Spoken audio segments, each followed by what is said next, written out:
Dans les vidéos précédentes, nous avons codé des fonctions.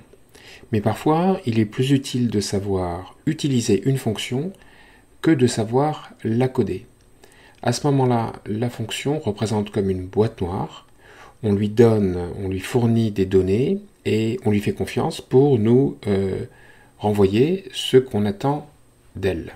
Donc on va voir un exemple avec la recherche du jour de la semaine d'une date donnée. Donc imaginons, je vais un peu agrandir, imaginons qu'on ait la date du 14 juillet 1789 et qu'on cherche quel est le jour de la semaine de cette date. Donc il faudrait prendre un calendrier. Et bien justement, il existe une formule assez mystérieuse qui s'appelle donc la formule de Case et Crever qui permet de calculer ce jour. Donc on donne à la fonction ici le 14, le numéro du mois, c'est-à-dire 7, et l'année 1789. Elle fait tout un calcul, on lui fait confiance, et elle nous renvoie un code. Donc elle nous renvoie 1 si c'est un lundi, 2 si c'est un mardi, et ainsi de suite. Alors on va tout de suite utiliser la fonction. Alors pour qu'elle soit utilisable dans toute la feuille, il faut que je valide la cellule où il y a la fonction casser. Donc je vais valider la cellule, si bien que si je me mets ici, eh bien, si je tape juste casser, eh bien, la fonction va être reconnue. Alors pour avoir donc la date, enfin le jour de la semaine du 14 juillet, eh bien, j'écris 14 juillet et je mets l'année 1789. Et si je tape ça, si je valide, ça me fait 2. 2, c'est le code du mardi, donc le 14 juillet 1789 est un mardi. On peut d'ailleurs assez facilement le vérifier sur Internet. Donc je vais peut-être ouvrir un nouvel onglet. Et dans ce petit utilitaire, si je tape le 14 juillet 1789, eh bien, et que je lui demande de me calculer le jour de la semaine, il va me répondre que c'est effectivement un mardi. Comment peut-on utiliser la fonction casser? Eh bien, on peut l'utiliser par exemple pour rechercher le nombre de vendredi 13 d'une année donnée. Par exemple, imaginons que je prenne l'année 2020 et que je cherche à savoir le nombre de vendredi 13 dans cette année. Alors comment on fait ça? Eh bien, tout simplement, on teste tous les mois les uns après les autres. Donc, pour savoir si le 13 janvier de l'année A est un vendredi, je demande à la fonction qu'elle sait, qu'elle me dise quel jour on est. Donc elle me répond qu'on est le jour de code 1, c'est-à-dire un lundi, donc on n'est pas un vendredi. Je fais pareil pour le mois de février, et la fonction me répond qu'on est le code 4, c'est-à-dire qu'on est un jeudi, donc on n'est pas un vendredi 13. Je fais pareil pour le mois de mars, et là je vois qu'elle me répond 5. 5, c'est le code d'un vendredi. Donc, le 13 mars 2020 sera un vendredi.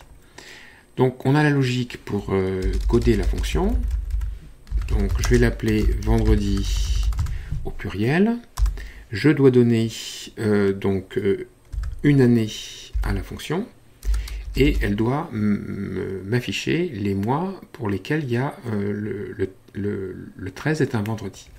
Donc, qu'est-ce que je vais faire? Exactement ce qu'on a vu tout à l'heure. Je vais parcourir tous les mois. Donc, for m in range, donc les mois vont de 1 jusqu'à 12. Mais si j'ai un range, je dois aller jusqu'à 13. Et à ce moment-là, donc, je fais appel à la fonction casser avec les données suivantes. Donc, est-ce que le 13 du mois M de l'année A est un vendredi? Donc, on a vu que le vendredi, ça avait pour code 5. Donc, je teste si le code est 5. Et donc, si c'est le cas, eh bien, à ce moment-là, je vais afficher le mois. Donc, je vais faire print M. On y va. Donc, je vais supprimer les lignes qui ne sont pas utiles. Il faut que je fasse un appel donc, à la fonction vendredi. Et je crois qu'on peut lancer le code. On y va. Donc, on retrouve notre mois de mars. Et on voit qu'aussi, le mois de novembre de l'année 2020, le 13 sera un vendredi. Voyons maintenant comment on pourrait rendre l'affichage plus lisible. je reprends notre exemple du 14 juillet 1789. Si je veux savoir quel jour de la semaine on est ce jour-là, eh bien, je vais devoir traduire un code 2 ici qui signifie mardi. Et évidemment, je préférerais peut-être que l'affichage soit plus lisible, que j'ai la chaîne de caractères mardi. On pourrait donc y parvenir en faisant une suite de if-else ou de if-elif, mais bon, il y a une solution plus courante qui consiste à créer une liste. Donc je vais créer une liste dans laquelle il y aura tous les jours de la semaine. Donc je vais appeler cette liste jour, semaine, et dedans, donc, je vais placer en toutes lettres tous les jours de la semaine.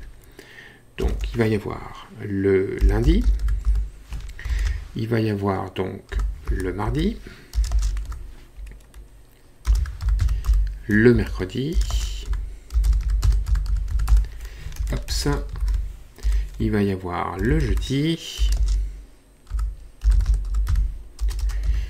le vendredi, le samedi et le dimanche. Bien. Et puis, donc, je vais peut-être effacer ça.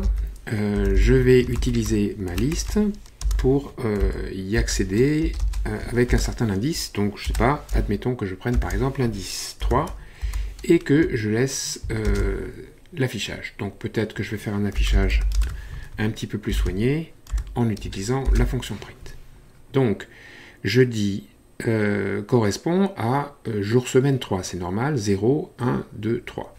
Mais jeudi, c'est le 4e jour de la semaine. Donc, ce que j'aimerais, c'est qu'en faisant 4 ici, eh bien, que j'ai jeudi. J'aurai pas jeudi, j'aurai vendredi. Donc, comment faire pour se ramener à cette situation? Ben, il suffit de recaler la numérotation. Le problème, c'est que j'ai un jour qui correspond à l'indice 0. Or, à l'indice 0, je ne veux pas qu'il y ait de jour. Donc, je vais mettre ici, en position 0, je vais mettre n'importe quoi. Donc, l'usage est de mettre known, qui est une constante du langage Python qu'on a déjà rencontré. Alors, au passage, comme la liste n'est pas très lisible, quand on a une liste, on peut la placer sur plusieurs lignes. Voilà. Et donc, cette fois, si je valide la ligne, eh bien, je vais obtenir le jour de la semaine correspondant au rang qui est donné. Donc, l'indice et le rang vont correspondre. Hein. Si je mets par exemple 7, eh bien, j'aurai le dimanche. Alors ça, on peut l'utiliser pour afficher de manière lisible une date. Donc, je vais définir une fonction afficher date, qui va donc prendre une date avec donc son numéro de jour, le numéro de mois et l'année. Et ce que je voudrais, c'est que ça m'affiche le jour de la semaine de cette date de manière lisible. Donc on va utiliser notre liste jour-semaine. Évidemment, donc pour savoir quel jour on est, on fait déjà appel à la fonction casser, donc casser JMA. Ça vaut un nombre qui est compris donc entre 1 et 7, que je vais appeler I. Et justement, on a construit notre liste jour-semaine pour que le jour I soit à l'indice I. Donc si je fais jour, semaine, crochet I, eh bien, je vais avoir en toutes lettres le jour correspondant à mes données. Donc ici, je vais faire print et on va tester le code. Donc je vais faire un appel. Ça, je vais peut-être l'effacer. Et donc, afficher date. Donc, je n'ai pas besoin de mettre un print devant puisque le print est déjà présent dans le code de la fonction. On va retirer ces quelques lignes. Alors, qu'est-ce que je vais mettre ici? Ben, je vais reprendre mon 14 juillet 1789. Voilà. Donc, je vais lancer et ça nous donne bien un mardi. Alors, on pourra aller même plus loin et faire en sorte que non seulement on affiche le jour de la semaine, mais on affiche en fait la date complète de manière lisible. Donc qu'est-ce qui me manque? Il me manque en fait uniquement le mois. Le reste est toujours avec des chiffres. Donc je vais faire exactement pareil que pour les jours de la semaine. Je vais définir les mois pour que le IM mois soit à l'indice I.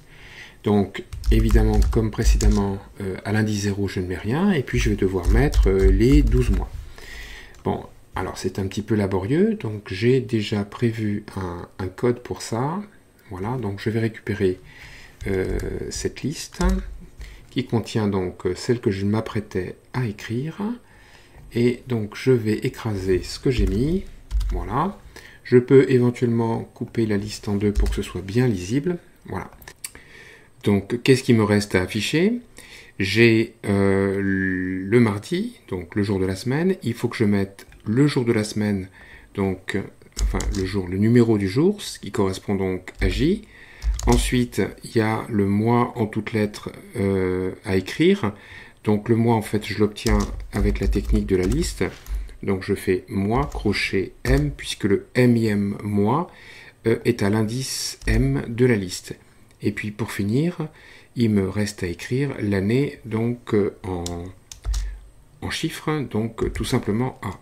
Donc je vais valider le code et on obtient bien le mardi 14 juillet 1789.